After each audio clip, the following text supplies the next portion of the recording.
What's up, guys? Paul from Golfers Authority. Welcome to the Behind the Golf Brand podcast.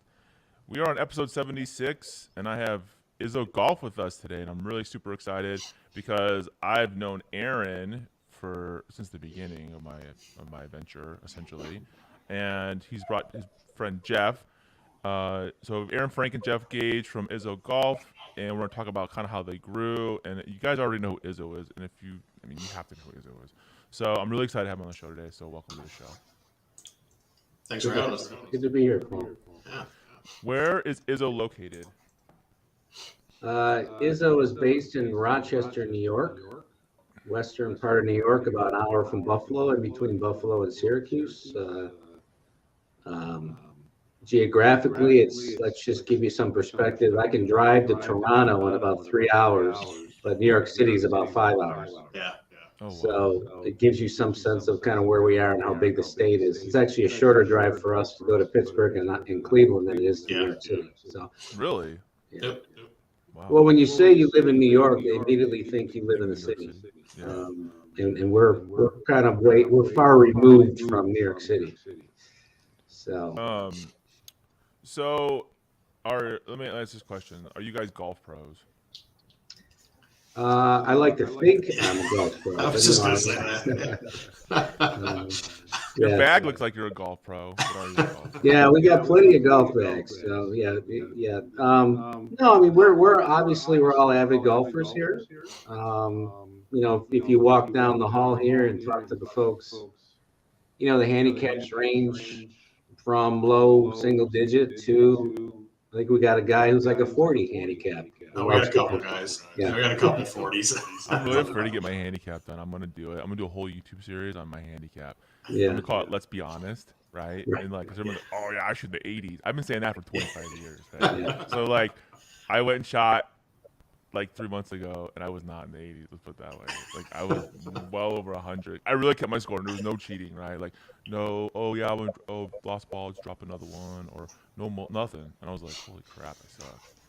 So Well, listen, golf's a great game, right? I mean, you can play. It's really the only sport. If you love sports, or if you're competitive or played sports, doesn't matter. Whether it was high school or college, but when you think about it, golf's really the only game you can play until you die. So, true. Yeah. as we get on with our age, we can. It's great to be able to still play something competitively, and of course, have a great time doing it. So, what's the story with IZZO? When did IZZO start? What year was that? Well, Aaron, I'll take that. Yeah, this one you're good at. Jeff was there when it happened. My Yeah. elevator pitch. I've been asked this question 1,000 times. Yeah, he's only given this speech about 15,000 times since I've been here. Here we go. I'm gonna get the All sales right, pitch. let me take a deep breath here. Cut me off. Pressure's Get on some coffee. now. Get some coffee. Here we go. Well, you had asked this earlier, Paul, so I'll mention that IZZO is actually named for a gentleman. It's named after an actual person. It's not Tom Izzo from Michigan State, right? I know Is we're it March H to the Madness. IZZO? Yeah. And, Well, before that, Okay. So a gentleman named T.J. Izzo founded IZZO Golf in 1991, and his inspiration and what many people in golf circles know this story, but TJ invented and patented the dual strap carry For real? bag. Yeah. I didn't know that. The strap, the actual strap. The actual strap that comes, like a backpack, which everyone right? uses now. Yeah. That everyone uses. Like everybody. If you have a carry bag, you have that. Now, you guys weren't even born yet, but no, I'm just kidding. Yes, I was. This is great. You can see this great. 1991, I was in like 6th grade, dude. Yeah, I was so like 7 1990 years old, so. All right, sorry, you guys were still young. Right. Jeff was No, our age. 1991, I was already out of college, so let's just but think about it. It's hard to believe, frankly, that prior to 1991, if you played golf and carried your bag, you carried with a Single strap, right? The heavy Right. ass single strap, and your arm would hurt by the end of the day. And TJ, sure enough, like a lot of million-dollar ideas, right? It starts with solving a problem, right? So TJ, who was an avid golfer, not a great golfer, probably mid-teen handicap. He loved the game. He loved walking the course and carrying, and he had some back issues. And he's one of those guys who's like, it's got to be a better way, right? He'd walk off 18 and he'd feel the pain of, because a golf bag full of clubs is what, 45 pounds.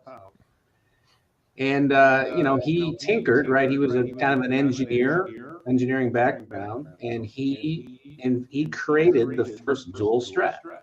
Brilliant. And the idea, of course, behind the dual strap is that no different than, we've all walked up the hill to our class in college with 30 pounds of books, in a backpack, and, hands-free, number one, but also it balances the weight evenly on your back. So, over 18 holes up and down hills made a huge difference for him personally.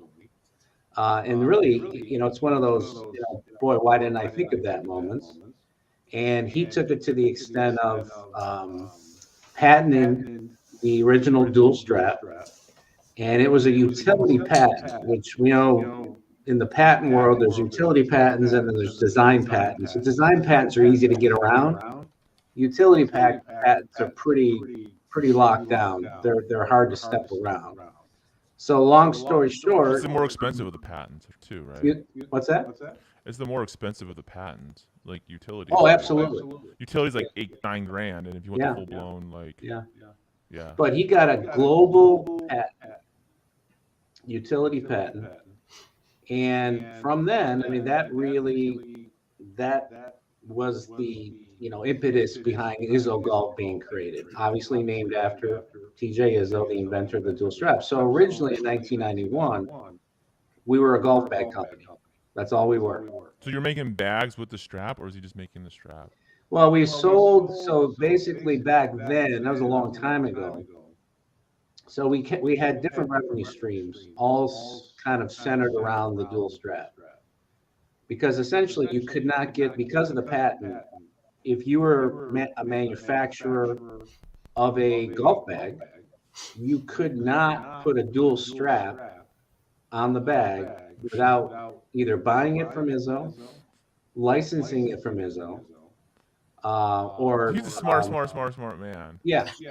That revolutionized golf bags, essentially, right? Like, it really did.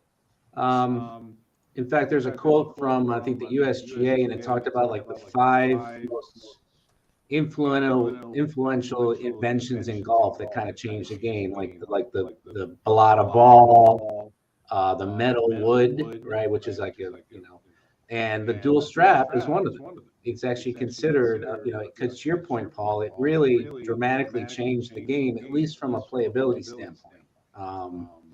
As it relates to, the core of the game, walking the course and carrying your bag. And so the IZZO Golf was created in 1991. The PGA show that year, I think, or 1992, it won the product of the year at the PGA show. And from that point, it just, so we were a golf bag company. We were an OEM, a lot of the equipment brands, because back then, like the Callaways, the Titleists, the TaylorMades, they didn't have bags. They had clubs. It was only like ping. They were all about clubs. Yeah. So we would be, so really back then it was Sun Mountain, right? Sun Mountain invented the kickstand. Sun Mountain and IZZO were really the OEMs for the equipment brands. And then any bag that was manufactured, any stand bag or carry bag, it would make no sense making one without a dual strap. So essentially 75 million stand bags later have had a dual strap, so that patent ran for 20 years. We were collecting royalty checks every quarter for 20 years. And of course we manufactured our own bags with the dual strap. And that's really where it all started. And so TJ IZZO is a real person. I'm not sure where he is now, to be honest with you, because he's not part of the company anymore. You don't know where he's at? Come on, you know where he's at. He's like probably like in his yacht in the by Monte Carlo. But we're not a golf bag company anymore. I mean, in 1999, so it was a golf bag company for the first decade throughout the 90s. Mm-hmm. And then, back then, the golf industry was very fragmented. And as we had mentioned, the big equipment brands they didn't have golf, or they did not have golf bags in-house. They eventually, as the 90s progressed, the Callaways, the TaylorMades, etc., they saw golf bags instead of OEMing through IZZO, they brought that business in-house. So obviously it changed our business quite a bit. We were kind of on our own. Now, granted, we were still collecting royalties on the strap. But we discovered as we got into the late 90s that we weren't going to survive as just a golf bag company. So anyway, the current owner of IZZO came in 1999, bought IZZO, acquired IZZO from TJ IZZO. So now TJ's out of the business.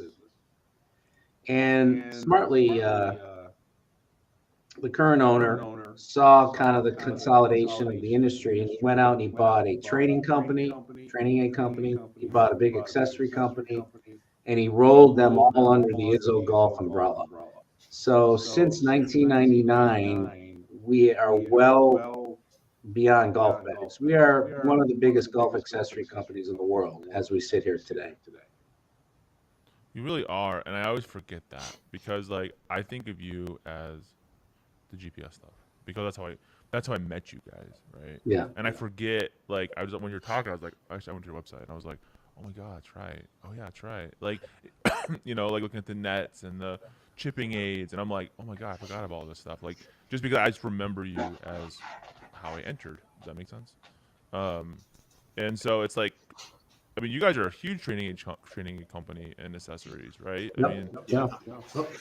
See, there goes my light. That looks cool. Yeah, there you go. Go after you. No more glare. So. Looks like you're gonna murder somebody.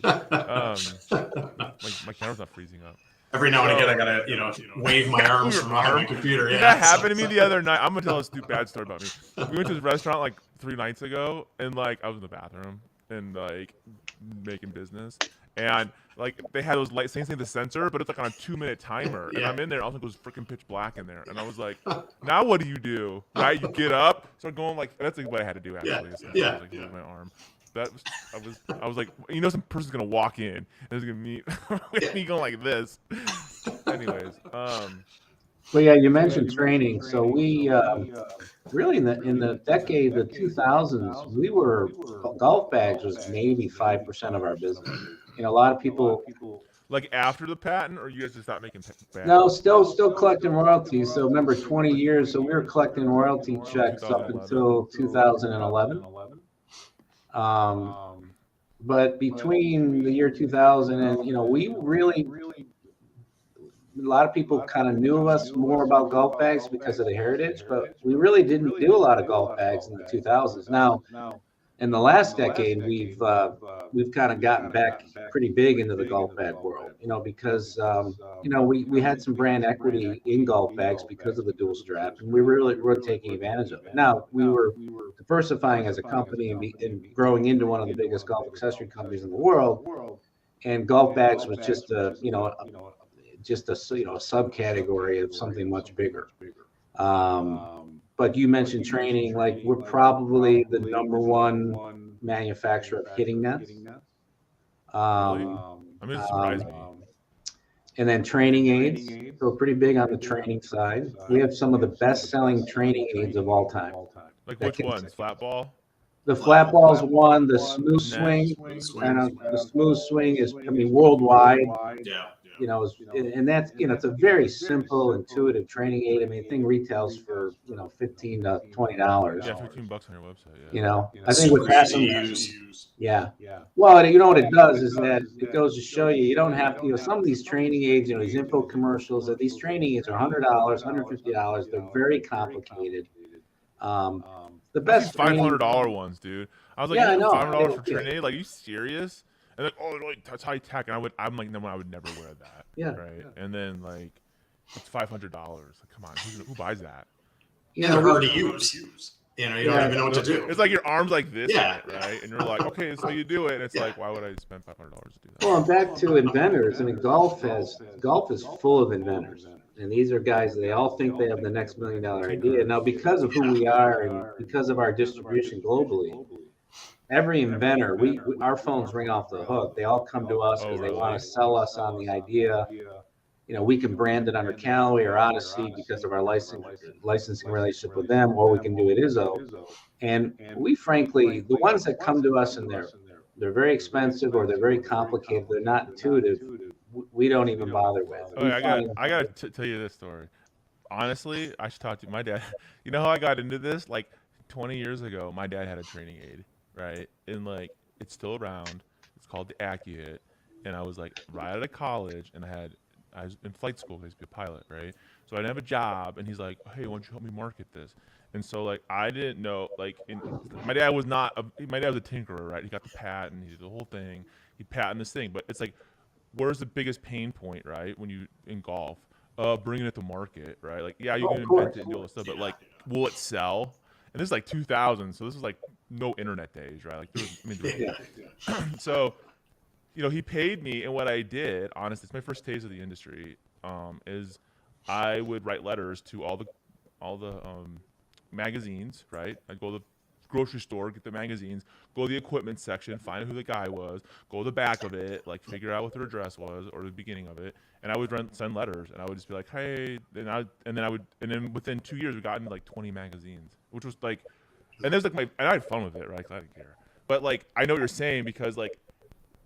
I know a lot of training aid people, let's call it, and it's like it's always the same story, right? And they think, oh, I'm gonna go to the PGA show, and I'm gonna show my thing, and I'm gonna spend $7,000 for a booth, and I'm gonna have 1 million sales, and they come home and now they're out 10 grand now. They didn't sell anything, and they're right back where they started, right? Oh no. It happens. It happens all the time. All the time. And my dad, you know why I know that? Because it happened to my dad, right? And so then, like, I mean, I saw that. In 2001, right? He goes to a PGA show, and he didn't sell anything, right? Like, and so it's really interesting to tell that story because I'm like, yeah, I could totally see that, you know, like, and his training aid is cool and it actually does work. It's only $20. That's right. Yeah, and we find that the best-selling training aids are the ones that are number one, affordable, and number two, you know, very intuitive and very simple. I mean, they basically reinforce a very kind of a fundamental aspect Part of the whatever you're trying to learn. Yeah, like the golf swing, like the smooth swing is all about a one-piece takeaway, which is a fundamental. I don't care what your handicap is, and that's the beauty of a training aid like that. And the reason we sell so many every year is because whether you're a 1 handicap or a 30 handicap, this is a valuable tool when you're on the range, and you can, it's a neoprene band. You could put it in your golf bag, not even know it's there. So every time you're on the range, you can pull it out, and it just helps reinforce a fundamental part of the swing. And certainly for juniors or beginners, it obviously applies. You're teaching somebody like the feel, right? What does it really feel like without an instructor holding your arms together like this or something? You know, and you know, like you've heard, like there's many videos on YouTube and golf instruction where they put 2 towels under their armpits, you know, and basically that's what it does. It does the same thing, but it's you know, instead of taking 2 towels and you know, it's really designed for that purpose. No different than we sell a wedge, a power platform, and it's all about weight transfer.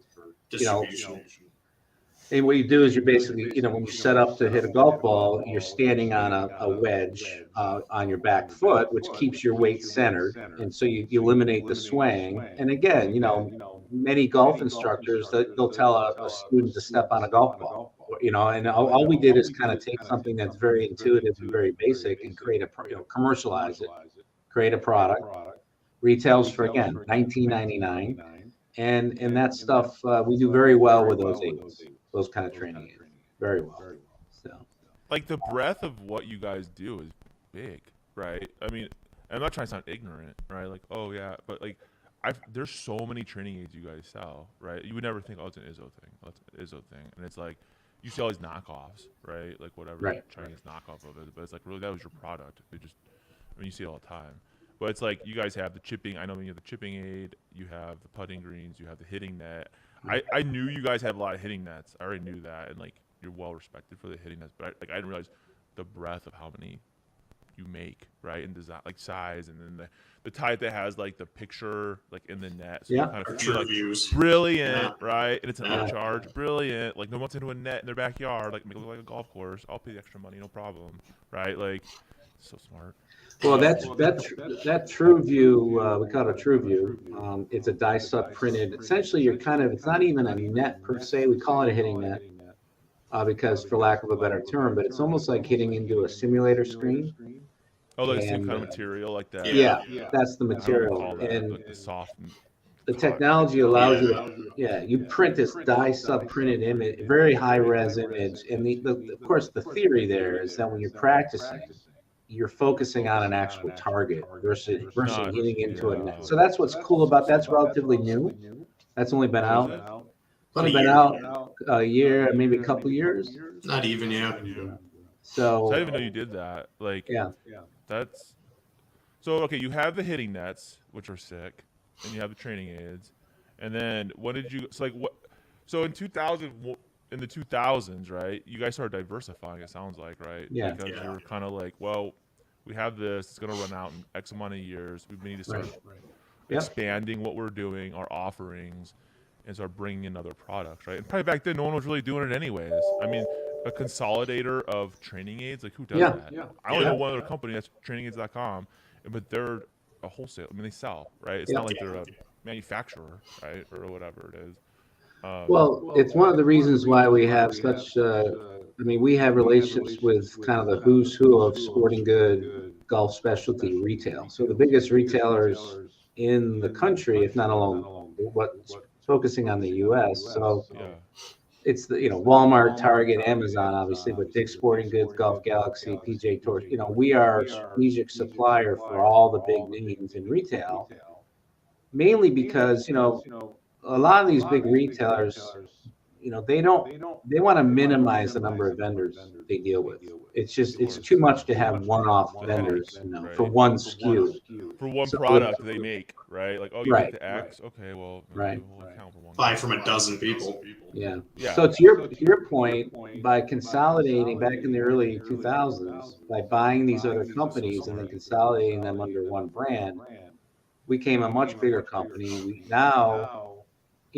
Basically we do everything, Paul, other than clubs and balls and apparel. Like we don't do clubs, balls, or apparel.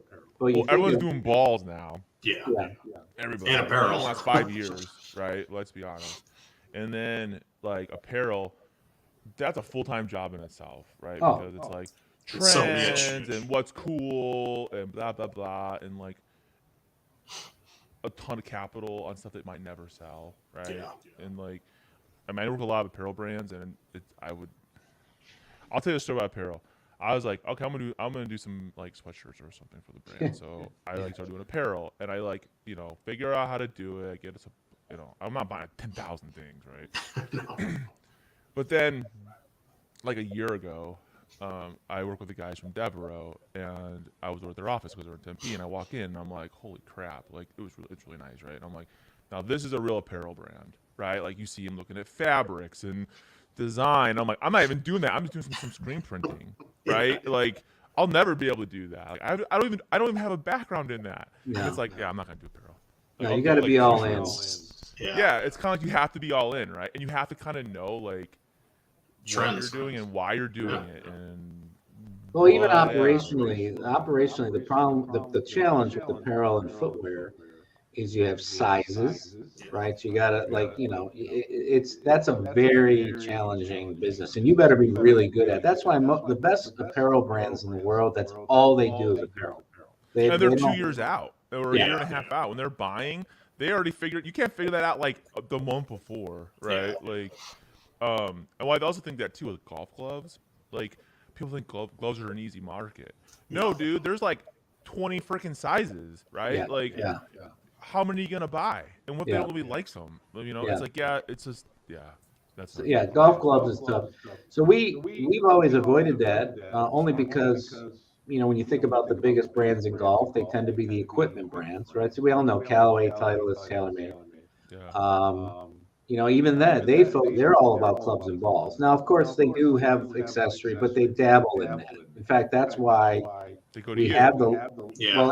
that's why we have the licensing relationship with Callaway, which So started. what does Callaway license from you? What products? Basically, is it like the GPS thing they have? They have well, it started out as an acronym. We called it TAG. We still call it TAG. But what does that really mean? It's training, accessories, and gifts. So Callaway, even though technically speaking, we compete with Callaway, right? I mean, they do their own golf bags. We do golf It is, bags. but you don't, right? But we don't. Yeah, I mean, It's like your allies, right? well, they're more premium, and again, they're more about clubs and balls. But you know what? Like any licensee, what we do is we take a great brand like Callaway and Odyssey, by the way, and we extend it into categories that certainly they could do themselves, but they don't want to dilute. If you start diluting your You can't expertise, invest everything. then your clubs and your balls suffer, right? So you Yeah. don't want that to happen. And Yeah, your bread and butter starts falling apart. Right. Doing stuff that you shouldn't be doing. So we've been selling both the way we kind of position Callaway and IZZO is Callaway. It's kind of a Cadillac Chevy approach, right? It's kind of like, Here's I a mean, Cadillac. a Chevy's going to get you from point A to point B, no different than a Cadillac, but it doesn't have all the bells and whistles, right? So Callaway is more premium. We don't just take an IZZO product and slap the Callaway brand on it and charge everyone more. We do distinctly make like a retriever of all things.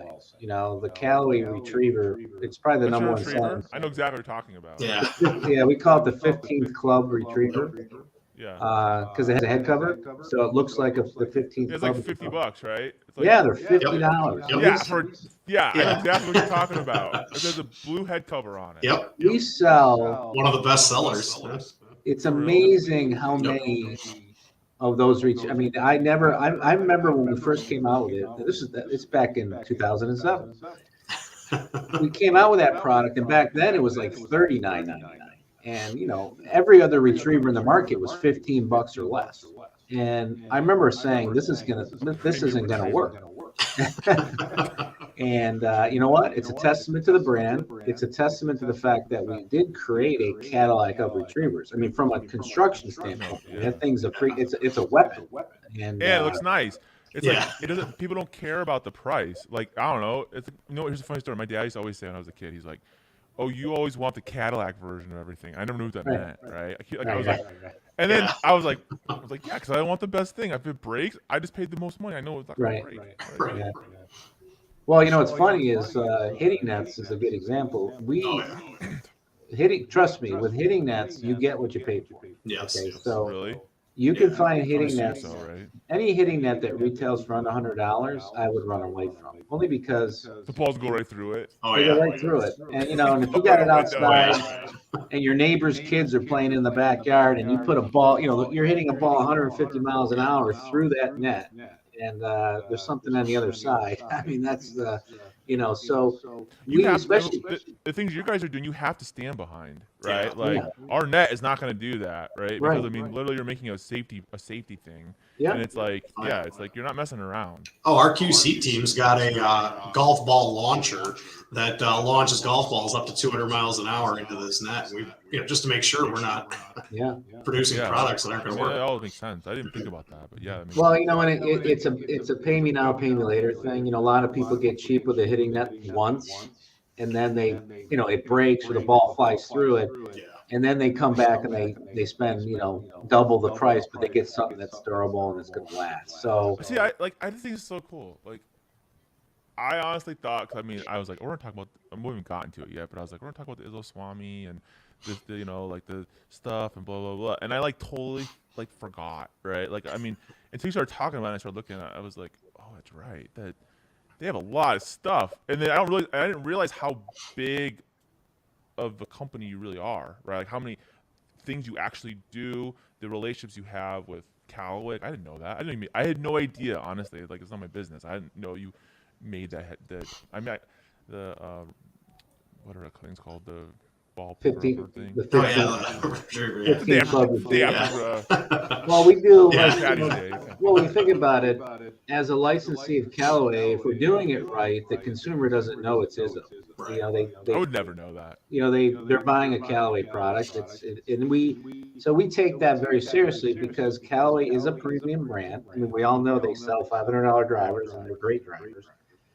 But and when you're selling a $50 retriever, it better be good. It has to represent the brand, You right? can't just pull it out and it falls apart because people Yeah. are gonna be like, "This thing's a piece of Yeah. crap," and then take a Right. picture of it, and then Yeah. and that is like probably the number one selling retriever. I bet you on Amazon. It is- oh, I bet you definitely. I bet you By far, yeah. $1,000 it is. I Yeah. Yeah. like, And you can look at all the reviews. I mean, those reviews speak for itself. I mean, I can't. and you only need one, and you only need one in your bag for your entire career of golf, Yep. right? It's not like you're gonna outgrow it, and I don't know. It's kind of like that balance, right? Like you can go cheap and people might buy it, but then you might go expensive, and then most people, and especially in golf, people are gonna buy the nicer item, right? It's just, Well, you know what it is if you read reviews, people are like, I paid for this with the 20 Titleist Pro Vs I found. You know what I mean? oh, it's hilarious. Yeah. Well, you know, it's funny. It's brilliant. I don't know who to give credit to. It's not me. Give it to Aaron. But- Aaron gets some credit. It's not me either, trust me. But when we created that 15, someone had the idea. We were the first to put a head cover on a Yeah. retriever. Yeah, because And- it's a little junky when you have like beat up, nasty Yeah. looking, and it has like moss and crap Yeah. all over it when Right. you're scraping it. Oh, I know, my bad looks like Yeah. that. You know, like it's dried up like hair. It looks like on it. Yeah. So the head cover really, trust me, it was a brilliant idea because now because people don't want to be embarrassed carrying Right. around a Yeah, retriever. because you're that guy. Yeah. Oh, we got that guy who Yeah. has a Oh, yeah. retriever. He's been picking up balls in the lake as we walk by it. Yeah, I'm playing with my uncle, and I go, "Oh, here we go. We're gonna be searching in the river for the next That's the 5 guy I hours." was Yeah. pick up So- with my dad. Yeah, so that's, and of course, as you had mentioned, we were the first to do that, and there's been copycats since, so, which I guess that's a good form of flattery. So let me right? ask this People- question: like, did you patent that? I mean, is that something that's patentable, right? Yeah, I don't see how it well- can be patentable because, like, I mean, you can make it stronger. I don't really know. Maybe. You know what's a great question. I mean, the idea of, Maybe you might not know, but the problem is, we mentioned patents earlier. If it doesn't merit a utility patent, it's not worth getting, because design patents can be stepped around very easily. So I don't know if you can, because the patent. key word is what? It has to be not intuitive. It has to be It's like Yeah, I don't. whatever the big word is, meaning like it has to be Yeah. different. Where like it hasn't existed before, and it's That's right. like yeah, I can't think of the word. Like, it's pretty hard getting a utility patent. That's a hard thing to get. You have to And prove. it's expensive, right? You're talking Yeah. $20,000 to $60,000, right? Like But when you you got have a lot of ball retrievers to Yeah. get that return on investment, and it's going to get knocked off in China in like 2 seconds. So it's Yeah. like, what's the point? Like, yeah. right. I think it comes down to the race, right? Like the race to market and the race to being established in the marketplace that like, oh, this is a really good item, because somebody come up with some knockoff one that's half the price, but like you're not going to buy it because it has no reviews and it Yep. looks like crap. Yep. And That's right. yeah, it's the exact same Yep. thing. It's like you get your Well, pay for that's it. where the brand does help, obviously, because that in golf is a very brand-driven game, like we discussed earlier. So, but to clarify, Paul, like on what we do, that the easiest way, because I get people asking, like, what do you guys do? So the easiest way to describe it is I tell people, I say, you go to a golf course, you're getting ready to tee off, everyone's gathering around the practice green. There's golf bags everywhere, right? Whether they're sitting on a cart or sitting on a push cart or someone's carrying. And I tell people, I said, the easiest way for me to tell you kind of what we do is walk up to any golf bag you see. Other than the clubs and the balls that are in that bag, we do everything else. So the golf bag, the golf towel, the retriever, the ball markers, the tees, brush, the tee, the brush. head Yes, cover. Yep. So basically, I tell people, go to any golf Drainage, the bag, bag. reach in all the pockets, pull everything out. That's what we do. So, I call it the smalls, right? Like Yeah. that's the smalls in golf, which is I feel very lucrative because it's like they're inexpensive, quote unquote, right? Everybody needs it, right. and you go through it, right, Yep. over time, and what I feel has differentiated you, and this is before we start talking today, is I look at your GPS stuff, right? Because it's inexpensive in comparison to like all the ones that are like 4 times the price. Right. It's really good, and like I told you, my dad stole mine, right? And I even know like people who have like there's guys in chat right now, Elson, right? Elson's like, oh, he has a Swami Sport and he loves it, right? Like it's like I haven't heard anybody talk bad about IZZO, right? And like, oh, that thing's a piece of shit. I've never heard anybody say that, right? It's always like, I mean, literally my dad took it, right? So like I don't have like anything that Aaron gave me, right? My dad's, I'm gonna try that, and then I don't have it, and that was like 2 years ago. Yeah, no, that's a good. So it's like sign. it's a testament to what you guys make, right? Because it's like you make it affordable, and you break.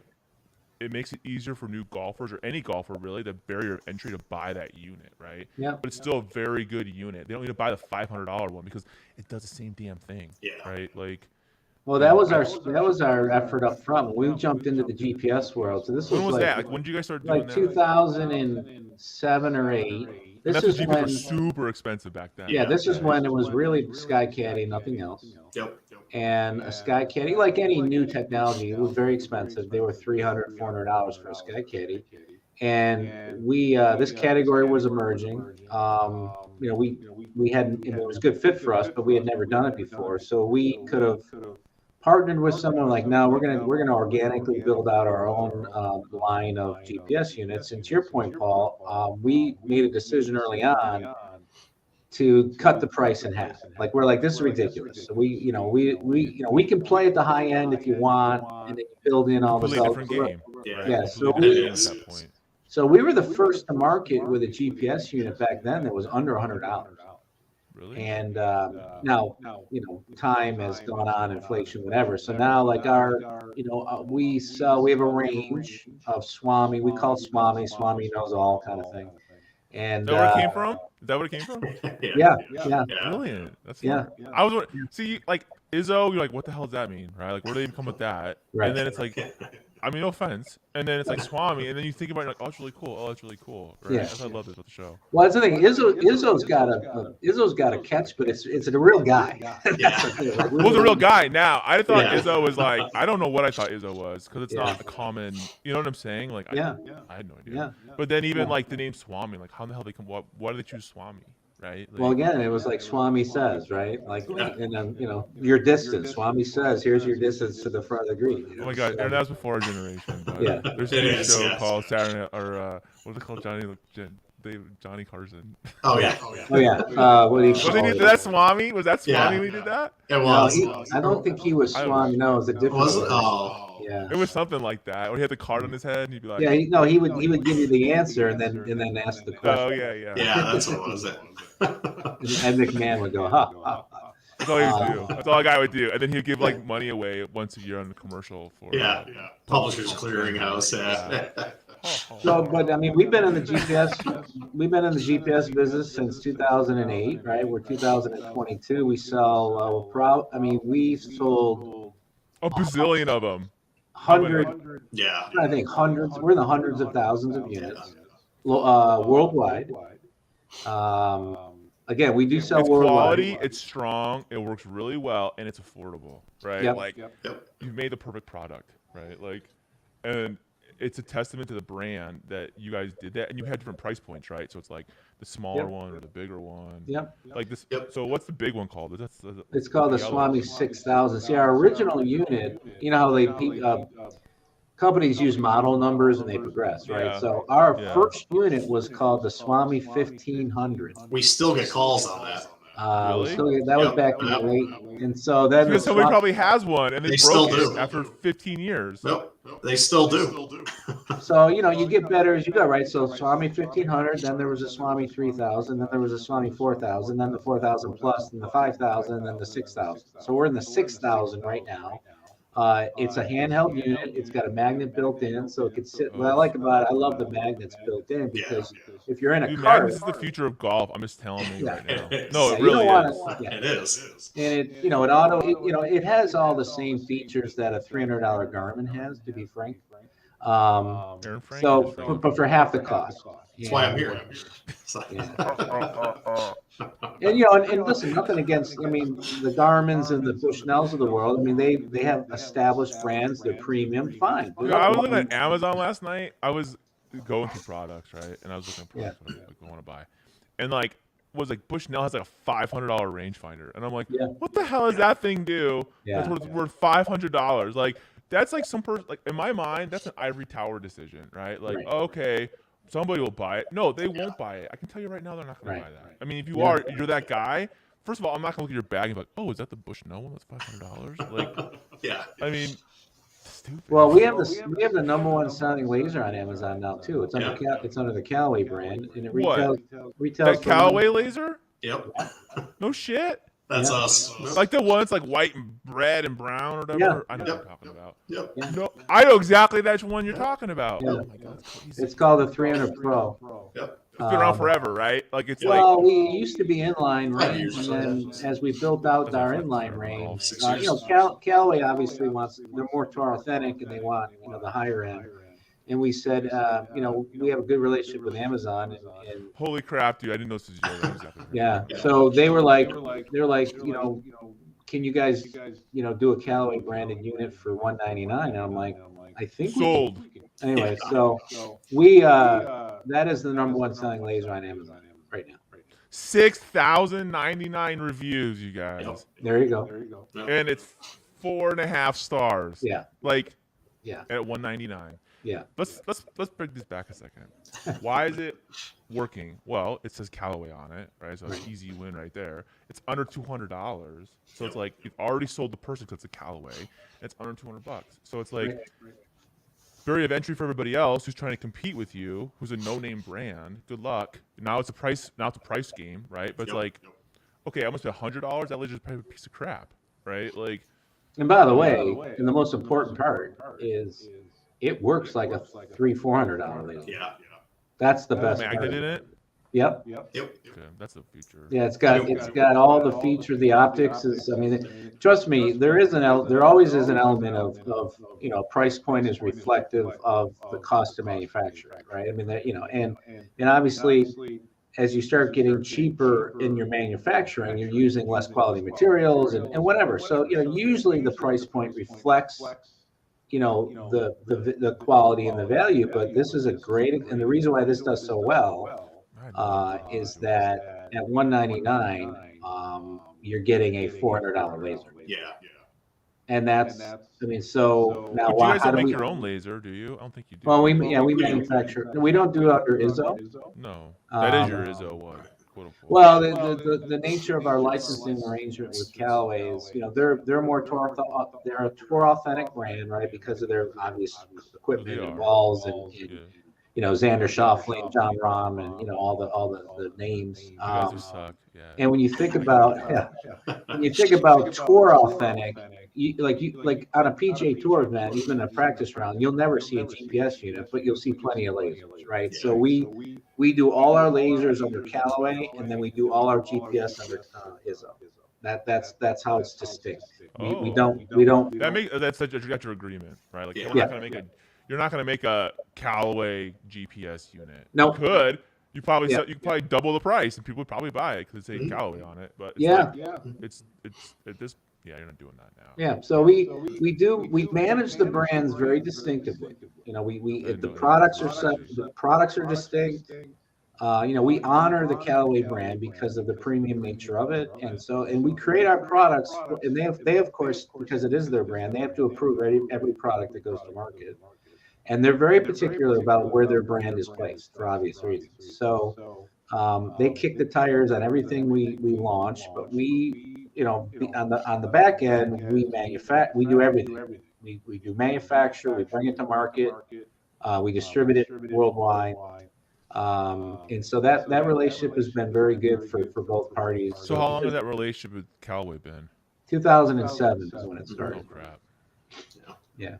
So you guys kind of grew together essentially, right? Like, I mean, they were in a certain way, but I mean, like, this last, I mean, Yeah, so we have a very good partnership with them. They're great people to work with, and they've got a great brand, and we have to respect that. You know, we have to make sure we represent that brand well. Yeah, they've done a great job over the last 10 years. Yeah, it's a testament too because of the product, because you could make that rangefinder, slap Cowboy's label on it, sell for $199, and it could have no reviews because it's a piece of crap, right? Right. Like, so it still has to be good. You know, it's not like, oh, it's automatic win for you for the, know, because it has a name on it. It looks pretty. And listen, we sell a $450 Callaway laser too. And by the way, it is better than the $199 version, but again, it's reflective of the price point. And so, so that's the one we talked about was the 300, which is $199. What's the more expensive one? Well, there's the Tour S. Sometimes the prices on Amazon get a little bit out of whack, but 400S now, but yeah.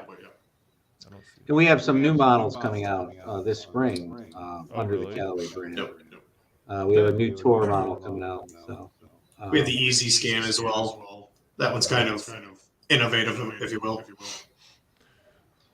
Did you guys make like 200 Series 2 for Callaway? Is that yours also? Yeah, that's us. Those were more opening price. You know, sometimes what we do is we'll create models that are exclusive for certain channels, like Green Grass, which is your pro shops across the country. Is that a Green Grass one? That is a Green Grass model. Yeah. Who buys a freaking rangefinder at a golf course? There are places, believe it or not. Does it really happen? I'm just wondering. I mean, sure, it definitely happens. Yeah. I could see it, right? Like if it's a display and someone's just standing. Yeah, you got a counter display. You got 6 units. You know those. You remember, especially private clubs, they have what they call sweeps, right? You build up your sweeps balance for the year, which is all your winnings, from tournaments. At the end of the year, you have this $300 in your sweep, and you got to spend it. So sometimes it's just easy to grab a. My dad does that too. He he has like $800 now or whatever. Right. He's saved up over the last couple of years. But the pro shop sucks, right? And they never have anything. And it's like the biggest pain in the ass. Like he told me he tried to get a pair of True Links for shoes. It took him like 2 months, and they had to order through a catalog. And I'm like, just tell them they won't give me your money back either, right? They won't cash it out. It's like they gotta buy something. It's like, but you don't have anything to buy. Yeah. Like I'm just. Well, that world has changed. I mean, the pro shops now they're all about selling apparel anyway. Oh, really? Yeah. Because it's easy, right? It's tangible. It's fast. Like I guess like hats and shirts and polos and pullovers. It's a high market priced item. It's probably 100% markup on that. Yep. Like if you bought it online, and it says like the golf course, and you're like, oh, look at me, I'm cool. Yep. And then a cool hat, because hats are cheap to make, right? Yep. And it's not. Well, and if you're balls too, I guess, but if it's a famous course, like if you go on a golf trip and you play Pebble Beach, you're not going to leave without buying a Pebble Beach golf status, right? Right. Like, I play Pebble Beach. I got this cool. And I have to buy hats everywhere I go. So, And if you're a private club member, you're gonna buy a shirt that has your club's logo on it, right? You're gonna represent your own club. So pros that business has changed a bit over the years, but like you mentioned, GPS units and lasers, we do sell a decent number through that channel. I knew you had the Swamis, right? I knew you had the watch. What's the watch called? Swami watch. Swami watch. Oh, Swami watch. Oh, what? We got innovative with that one. That's all right. Hey, Swami knows all. Jeff knows all. That's what it should be called. It should be called Jeff. Oh. Jeff knows all the products. Do you know Jeff? You obviously. It sounds like you know him. So. Well, listen, we have 500 to 1,000 SKUs, so it's hard to remember them all. But for reals? Yeah. But that's a and lot. we've got like 100 different golf tee SKUs. Colors and sizes. Yeah, we have every color, every size you can imagine. Yeah. It's real fun to keep track of on Amazon. Yeah. Well, that's what you do, right? Like you manage Amazon, and like that's probably really big for you guys, right? Like that's probably your biggest source, I would say, of traffic. It's our biggest customer. Yeah. Worldwide. Yep. Are you guys doing FBA, or are you guys shipping directly out of IZZO New York? No, we used to do that. We're considered one of their strategic suppliers. They only have a certain number in each category. And for their strategic suppliers, they want to own the inventory. They don't want you to do FBA. Yeah. So no, what does strategic supplier mean? I mean, I find this interesting as well. They order direct from us. Yeah, they host. It's a traditional wholesale retail relationship. Yep. Right. We're so not. How does that work then? So then somebody orders the product from Amazon and it gets shipped directly out from you, right? Well, they do. No, it gets shipped right from Amazon. Yeah. Oh, they're holding the inventory. Yeah, they hold the inventory. You're the supplier essentially. Like, Yep. like a regular They own the deal. inventory at the end of the day. Yep. So you. So Oh, I they've see. got. So then, Yeah. so then They've who got runs? Who Go ahead. creates the listings? Then you guys have to create the We listings. create. Yeah, we do. create the listings. We create the listings. We advertise for it. We work with various different software companies to collect data to actually advertise these things appropriately. Yeah. Yeah. And then but you guys had done FBA before that, though. Yeah. Yes. No. Like We 5 years ago or something. When we relaunched our golf bag line back in 2013, It's about 5 years ago. we initially did it through FBA, and we thought, well, it's kind of a glorified way of selling direct to consumer. And at one point, Amazon came to us and said, we don't want you to do that FBA. We want to bring it in house. So I'm like, okay. And We were able to because you sell proved yourself, and they know we did. you're a good account, and they're like, these people are selling, and we need to speed it up, and we got to give them, Well, now almost like we're at a point now with golf bags with Amazon is they direct import. So they basically, we don't even, right now, Amazon sells so many golf bags for us that it's all, they bring it in direct. They bring containers of bags in direct. We don't you even don't have to manage that anymore. We don't right? see it, no. I mean, so essentially you're You just just go to the moving. bank and go like this. Yeah, exactly. Yeah. Well, what's nice about that is, in a way, and obviously you have to reach a certain scale. Oh yeah, threshold, like a ton of product push. It started slow. I can remember with FBA, we were starting pretty slow, and then within a year, we were ramping up sales pretty good. And next thing you know, Jeff's on the phone with Amazon buyers, getting us to go in house with them. That's awesome. So they, I've never even heard of that. I didn't know you could get it happen. You know, like I But feel like you a lot of are- brands are afraid to do it. Amazon, honestly, they're like scared of it. They're like, oh, I don't know if I do that. well, It's a you know, huge learning curve. There's a lot to it. yeah, there's a lot of moving parts. If you don't know what you're doing with Amazon, you will fail. And we've gotten good at it. Now we've been doing business with Amazon for, since, Amazon really hasn't been around as long as people think. I mean, I think we started with Amazon in 2009. Yeah. They're selling books. Yeah. Like they weren't doing. Yeah. Amazon didn't become Amazon until they became a seller of other people's stuff. You know what I mean? Like Amazon would be gone if they were still doing books. Right? It's really been in the last 10 years. Like It's been crazy. It's exploded. It really has. So, what's your biggest products right now that you guys are selling? Then you think of all the products you have. What are the most popular products? Well, revenue-wise, mainly because of the price point, it's going to be technology. So it's lasers and GPS. Yeah. That The because volume, dollar, right? The volume is. yeah. Well, it's not only the volume in units, but obviously when you're talking about a product that sells for $100, $150, $200, $300, $400, obviously The multipliers there. Yeah. And then golf bags, because golf bag price points, we have a range between $100 and $300 golf bags. And so obviously, Sweet spot. when you're selling products with those kind of price points, if you're selling enough of them, they become your top selling. So if you rank our products by revenue, golf technology, golf bags, The push training carts, aids, right? the higher, hitting nets, we sell a lot of $200 hitting nets. If you're talking units, well, then like you mentioned earlier, consumables like bags of tees and ball markers. I mean, that stuff retails. You got to sell a lot of units to generate a lot of revenue in a $3 item. So, Like the flat ball, we probably sell the most of in terms of units, and But it's yeah, I also mean like the $10. flat ball, $10, yeah. flat ball retails for $7.99, right? So you got to sell, but we sell Billion units, right? Yeah. times Well, 20. the testament to a product's popularity is do you get placement into big box? So, for instance, like the flat ball is in every Dick's Sporting Goods location. It's in 3,000 Walmart doors. You know what I mean? So when you get that kind of placement, now you take a low. Hey, listen, you put a $2 item into 3,000 Walmart doors. That stuff adds up pretty quick, especially if it's a consumable item, something you need all the time. And so we obviously, because we have so 500 plus SKUs, we got many SKUs that retail for under $10. We have many SKUs that retail for under $20. Obviously, you got to sell a lot of those unit wise, which we do. Those are successful items for us for sure. So. What I think is so cool is that like I didn't know that was your story. Like that's how you guys started was the double strap. I had no idea, right? Yeah. And then it's how you like pivoted so many times, right? It was like we have this, and then we like you could have just been a strap company, right? And then it Right. would have gone away with the wind, right? And then it's like no, then you start bringing in accessories because you saw an accessory market, and these are going to GPS units, and then you get a deal with Callaway 15 years ago, so you become a wholesaler for Callaway, or you become like a really a, you know, what's the word? I can't think of the word, but like essentially you're making stuff for Callaway, and then white label, you're white labeling for Callaway, and then you come with technology stuff, and it's like you're always evolving, right? Like what's the so I mean that's fat. I had no idea. I had no idea this was this big. What's new for this year for IZZO? Like what are you guys been doing this year?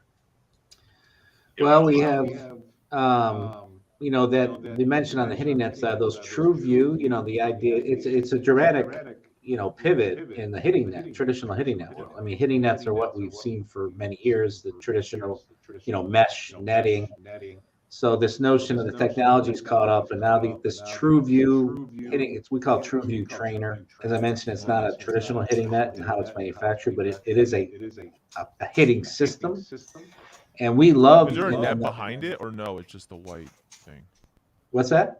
Is there a net behind the true No. view? No. It's just the true view. You're hitting a true view essentially. Yeah, you're just hitting right into the image. It's absorbing the hit. Yeah. Right. Yeah, it's not tied down at the bottom. It's weighted, so it kind of hangs. And you know, when you think about hitting into a simulator, it's that kind of feel. You know, it's that kind of sound.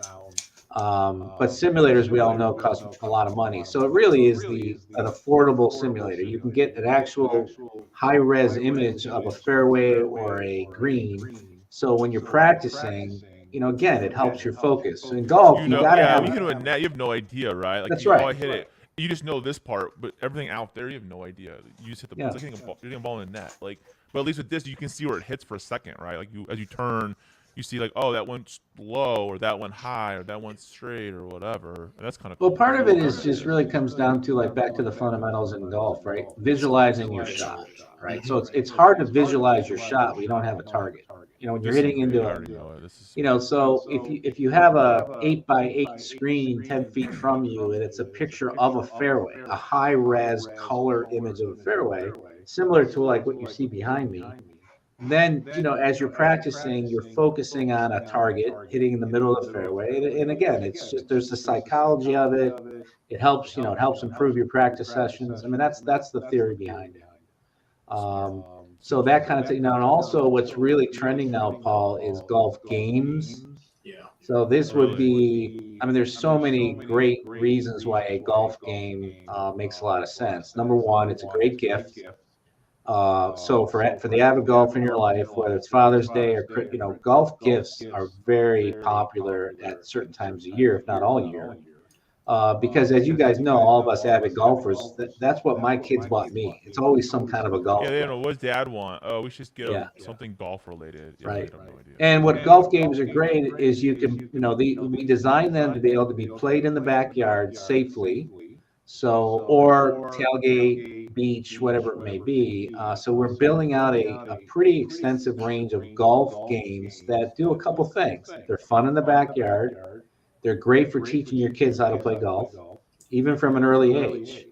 You know, we include like, you know, foam ball, you know, they're you know, soft flight golf balls, right? So you can, you know, so if one of your kids gets hit in the forehead, they're not gonna, you know, not gonna have a problem. Oh, you know, my kids cry about Yeah. it. I mean, we have our IZZO Pong hole. All right. So what is that? Well, we take cornhole and Pong, two pretty popular games, and we create a chipping game around those games. So, I mean, last year I went on a golf trip to Pinehurst. We had 8 guys, and I shipped one of these Pong holes down. And guess what? We were playing every night out in the backyard after our round. You know, we're all, you know, we're betting, we're having a few cocktails, and we're playing Pong.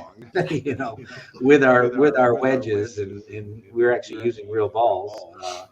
And so the golf game, you mentioned kind of what's coming. Well, golf games are very popular now, and we're building that category out. It's a relatively new category for us, but we probably have this spring, Aaron, probably what, 6 or 7 or 8, golf games. Yeah. So I know we have at least 6 that will be here by beginning of not on the midsummer. website right now, right? They're different. Correct. Yep.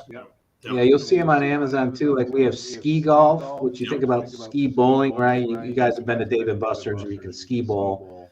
So we built like the game ski around like a putting mat. So basically you're putting instead of throwing a bowling ball you're putting into a ski, kind of a ski golf. So again, a ramp into the hole. Yeah. So taking a popular game and then building golf into it, and it's great for practice, great with your kids down in the basement, even like this time of year where it's where we live, it's still cold. You can put one in your man cave and have games, putting games and stuff. So yeah, golf games are pretty hot right now. I didn't know that. I mean, I totally see why, right? Because it's like it's practice essentially is what it is, and then it's like we all like to play against each other anyway. We're all competitive, so you're going to be able to have fun, practice, talk crap, and you're going to do it. Like I work with Chippo, right? And Chippo, like Chippo is a good example. Perfect example. Yep. Yeah. And Brendan, like when he started it like 4 or 5 years ago, like it's smart. Like it didn't exist, right? Like and then it's like it's cool because these games are like fun, right? And you're really practicing. Like I think that's the key because I get a lot of emails from like listeners and subscribers and stuff, and they're like, I hate practicing. What can I do to make it fun? Right? I get that all the time. And I was like, I didn't think about this. I would just say, oh, you can go to the range and, use a range finder, like a shot monitor and play games or whatever. But it's like, practicing putting. Like I have a perfect practice and I use that, right? Like my kids play that. It's like competitive. And I remember playing that as a kid, like that crappy little green you could buy that had that little flappy things on it. I remember doing with my dad. I remember miniature golf courses through my house, right? And I think that's the thing because if you make the game fun and practicing fun, it's not practice. It's just nope. You're absolutely it's the golf games are great. They're great tools for teaching your kids how to play golf because you can, like I said, you can throw them in your backyard. And like I have a grandson, believe it or not, who's 4 years old, and I set up. We have a game where you set up targets with a real flag, Paul, in your backyard. Like Jart. Kind of like Jart, but with golf. Remember that game? That game was backyard in the 80s, man. That was fun. Jart catching. So anyway, my 4-year-old grandson loves. I got foam balls, right? He's got his plastic. Golf clubs and I'll put the target out there and sure enough, I'm like, okay, his name's Lincoln. I'm like, Lincoln, let's go. I'm going to beat you, and he gets all into it and he wants to get the foam ball because we have a flag with a bunch of targets, inside the whole 3 foot, 5 foot, radius. And even from an adult, when put my grandson aside for a minute, if I'm out in the backyard with real golf balls, it's a great way to practice your chipping. So it just has so many different. I love it. I think it's brilliant. It's another thing that no one's really spending a lot of time in, right? Like you have some brands doing it, right? But it's like, again, you guys are taking that and multiplying it, right? And you're creating a market that isn't there yet. I mean, it's small, but not like. An established market, kind of like you did with. Well, I've seen a lot too with the new. I mean, you've seen the pandemic bring a lot of new golfers to the industry. What I've noticed, like 50%. Yeah, it's huge, and I've noticed a lot of these golfers. Golf gets a bad rap about guys are kind of sticklers out there. We're a little boring from time to time, and what we're seeing with a lot of the newer people into golf. I know a lot of my friends, a lot of my cousins. They just want to go out there and have fun. They don't, and these golf games are a great way for them to get indoctrinated into the sport, learn the sport.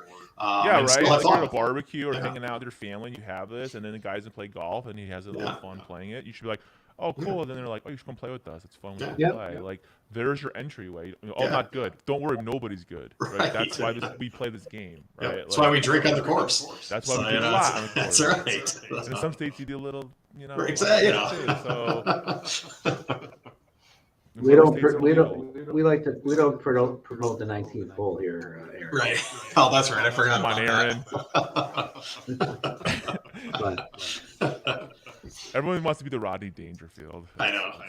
Well, you know what, Paul, really just to close on that point, I mean, some of these games, it's not rocket science. It's just, we have the luxury and wherewithal based on our reach to be able to, throw new items on top of a very well-established network.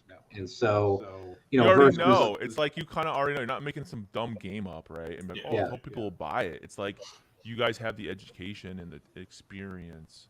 They're like, hey, this is actually helpful, right? And we think this is going to do well. well, Now, we can get a new product to market pretty quick too, because we can get in front of Dick's Sporting Goods. I can get in front of Walmart. I can get in front of Target. I can get on those websites, so we can get a right new away, like product it's right it's away. not like, your barrier to entry is none, right? Right. Like essentially, it's like we have an idea. We're coming out. We're going to do a limited order to see how cool this is and Right. people actually like it. That's exactly You can easily right. test it on Amazon like pretty damn quick, right? Right. Without even having to sell it to the retailers. And then if it works, you're like, yep, it works. And then you go to the Yep. retailer and say, Yep. hey, No, you're we're absolutely blowing right. this up on Amazon. You should buy into it, and, or whatever. We mentioned social media and influencers earlier. I mean, those golf games just fit right. I mean, that's how Chippo built. Chippo did a great job. That's how they built their brand, right? I mean, they did a lot of social media. They showed people, playing Chippo, on the beach And or Birdie whatever. Ball. Birdie Ball does that too. Yeah. And they do a great job of, those videos reach the right clientele. That's what it comes down to. It's like just showing people it's fun and it's cool and it's something that like you need to be a part of, right? Or you need to purchase. Or, I mean, I love Chippo. I have a Chippo in my backyard. I mean, I did Chippo. Well, we'll have to send them a Pong hole, Aaron. Yeah. My Pong hole. Yeah, you start sending me stuff. Yeah, I'll send you some more stuff. Yeah. So my dad might jank it from me. He's not doing it this time. I'm not gonna let that happen. Well, we took the Pong hole very seriously. Like from a Pong standpoint, not that I played any Pong in my life. Of but, course not. You play the Pong. You like turn the knob. Yeah. It's all. Yeah, that was the call. But we had to solve the problem of, okay, when you make one, how do you, because in Pong you take the cup away, right? So Yeah. in a fixed game, you have Dude, to. I play this all day long. It's gonna be so much fun. Yeah. So we came up with the idea of a flap and a Velcro to close the hole. I mean, so we really. You know, it's be the well funniest thought out. commercial. You know, be the funniest commercial for this. Like I said, this idea, right? I'm maybe we can do this. Like I'll go to the pitching range, right, the golf course, and I'll be all these guys pitching, and and then I'll set my Pong game right next to it, and like not even. I just want to use the grass, right? And I'm not even gonna use the chipping area. I'm just be playing Pong, and I bet people are like, oh, what's that? That's cool. And then we're just drinking. No, I was playing in an invitational at a pretty high-end course here. It was before COVID, the year before COVID. And we had just launched the Pong hole. We hadn't launched it yet. We just had like a couple of demo samples. And first round of the invitational, they have kind of a stag night where all the guys show up at someone's house. And this thing was a huge thing. And I brought Pong with me and set it up in the backyard. It was like the biggest hit of the night. Like everyone's playing it. It's just like I said, it's perfect setting. It's competitive. It's fun. Yeah. It's chill, and you're practicing, and you're already on a guy's trip. So it's like, That's right. Why? It's like the perfect storm, right? It really is. For obviously everyone, it's a captive audience because these are all guys that are playing in an invitational. So golf's in there. But I mean, we're at night. We're having a couple of beers, and But you probably sold units that night without even. that's what I mean. No, I had a lot of guys who were like, "Where can I get one of those?" Yeah. So the word of mouth thing definitely works. And then Jeff gives him his business card. He's awesome. Yeah. Jeff, nice to meet you. Well, I think I'm really happy you guys are on the show today. This is fun. Like, Aaron and I always play email tag, right? Like we have for a long time, especially with COVID and like everything happened with COVID. We but I honestly did not realize how diverse your company was. I had no idea. I mean, I did, but I did it. You almost think like, I don't know. Until I know this, I'm like, oh, that makes sense. Oh, that makes sense. So I am a fan of IZZO. I have been since I first started working with you guys 3-4 years ago. I think you guys make phenomenal products. It's not cheap junk, right? And it's like, that's what people think. I don't want people to ever think that. Like, this stuff is high quality. It's well thought out, and it's extremely well executed. And like, I think you're the first brand I've had on the show or I've talked to that like is as big in accessories that I've ever known. Like honestly, like I don't know anybody else like this. Yeah. And I think it's a testament to what you guys are doing, and I mean, you guys need to check out IZZO, or you can buy Callaway things that IZZO made. Where can people find IZZO? Is like IZZOGolf.com or what is it? Yeah. IZZOGolf.com. Yep. Cool. Go We're direct. actually going through a process of revamping the website right now, so we will be launching a new website probably in the next month or so. Are you doing that too, Aaron? Yep, Is that your job? yep, that would be me. Yep. Yeah, we're a wholesaler by nature, and we're not in the direct to consumer business. Part of it is because we have partnerships with the biggest retailers who don't want us to compete against them, right? So Yeah, you're a wholesaler with your own products that you can purchase from your website, but like, that's right. but you're also like, it's probably like 2% of your sales go through your website. Yeah, So no, you're absolutely right. like, Correct. Yeah. it's like everything. It's like you're known for you're everywhere else. It's like you have to have the website, you have the sales, but that's not who you are. Like, No, this is just you're a, absolutely right. just Yeah, Well, you that's why Paul and I play a lot of phone or email tag too, because I love to work with you, Paul, more than we do. But a lot of times we don't do a lot of the direct to consumer type things, and it is what it is, unfortunately. But yeah. And it's cool because you guys do a lot, right? Like I always thought it was kind of cool. Is like you go to like, I was at PJ Superstore and I saw like your travel bag, like a travel duffel thing. Yeah. I was like, oh, I know IZZO did that, and that was like 2 weeks ago, right? Like you're everywhere. Like people don't realize you're literally everywhere. And that's No, what's so you're cool. absolutely right. Like I said, I mean, by far, like you said, I mean, 98% of our sales are through the biggest retailers in the world. Yeah. It's crazy. And I mean, and again, our own site is transactional just because it has to be, but It has it's to really be. it's really there. but you're not driving more- traffic to the site. No, like you care no, less. we're not Like, driving. Yeah, we're not there to try to compete with our retail Yeah. partners and stuff. So No, and you guys are killing it. You guys are probably destroying it on Amazon. I guarantee. I already know you are. You have to. Yeah, you know what? Amazon 2 years. don't Okay. pay you. Well, I will say this: who would have thought? But COVID is a very golf-friendly situation. I mean, golf has really benefited. Yeah, but there was time there. I was like, Aaron was like, dude, it's like bad. Like, 'cause he was saying like, It started like everybody else, like with supply chain issues. I mean, this was, I mean, that was the worst part of it. But it reopened the game up, right, to people that had never tried it, and I don't know. I mean, No, a lot of new golfers came in. Hey, listen, at one point early on, I mean, this is the only thing you could do outside your house was go play golf. Go to park or go to that, and you had to be like, yeah, I remember. I mean, the market for bags and push carts exploded, right? And you couldn't get clubs anywhere. Second hand clubs, there's no market for it anymore because you couldn't buy any anywhere. Right. And it's still happening now. Like it's hard. I mean, hasn't changed, and we're about to start a new season. It's still March. So I don't know. I'm a big fan of IZZO. I always has been. You guys have been good to us since the beginning, and I've been a fan. So thank you for being on the show. You guys need to check out IZZO stuff, and I will see you guys in the next episode. Paul, man, thanks for the. Thanks, Paul. Thanks, Paul. We'll chat soon. Yeah.